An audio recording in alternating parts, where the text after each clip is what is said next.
বাউল সংগঠক ও সাংবাদিক কবির হোসেন এর উপর হামলার প্রতিবাদে মানববন্ধন। আমাদের প্রতিনিধির কুতুব উদ্দিন এর ঢাকা থেকে পাঠানো ভিডিও চিত্রে থাকছে বিস্তারিত। মানুষ ভজলে সোনার মানুষ হবি, এই স্লোগান এর মধ্য দিয়ে বাউল সংগঠক ও সাংবাদিক মো কবির হোসেন এর উপর হামলার প্রতিবাদে মানববন্ধন করেছেন বাংলাদেশ বাউল ও লোকশিল্প সংস্থা। উপস্থিত ছিলেন বাংলাদেশ এর বাউল শিল্পী উস্তাদ শফি মণ্ডল, হীরক রাজা, বাংলাদেশ শিল্পকলা, বিভিন্ন জেলা থেকে আগত বাউল শিল্পী নয়ন বাউল, মানিক দেওয়ান, সেলিম বাউল, অর্পা খন্দকার, জাহিদ খ্যাপা, জহির আরও অন্যান্য বাউল ও সংগঠক এবং সাংবাদিক বৃন্দ। বাউলে ও সংগঠক কবির হোসেন এর উপরে হামলার প্রতিবাদে বাউল শিল্পী সংগঠক হামলাকারীদের গ্রেফতার এবং দৃষ্টান্তমূলক শাস্তি দাবি করেছেন।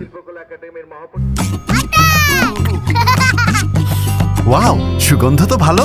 নতুন সাবান? হ্যাঁ, নতুন লাইফবয় এখন আরো ভালো সুগন্ধ আর দেয় জীবাণু থেকে মহাপরিচালক সহ বেশ কিছুদিন যাবৎ বাউলের উপরে নগ্ন হামলা এবং যে কোনো রকম অনাকাঙ্ক্ষিত ঘটনার জন্য কিভাবে এটি প্রতিবাদ করা যায়, কিভাবে এটিকে প্রতিহত করা যায় এবং সরকার বাহাদুরের কর্ণকুহরে পৌঁছে দিয়ে এই বাউল এবং লোকদর্শনকে জাতীয় এবং আন্তর্জাতিক পর্যায়ে পৌঁছে দেওয়া যায় সে লক্ষ্যে কাজ।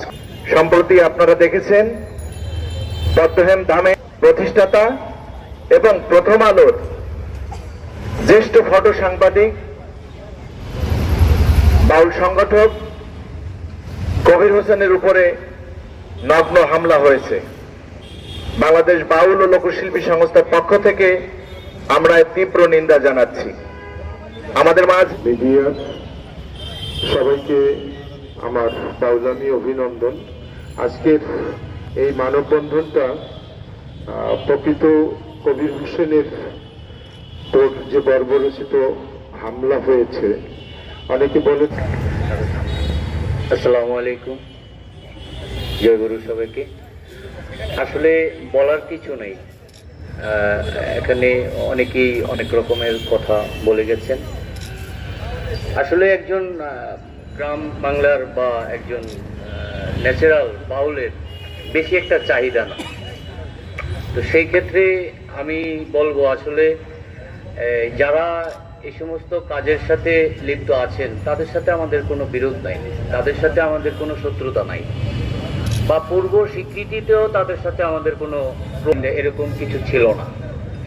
কিন্তু একই স্রষ্টার সৃষ্টি আশরাফুল মাখলুকাতের মধ্যে আমরা 18,000 মাখলুকাতের মধ্যে মানুষ সর্বশ্রেষ্ঠ জীব হিসেবে আখ্যায়িত করা হয়েছে।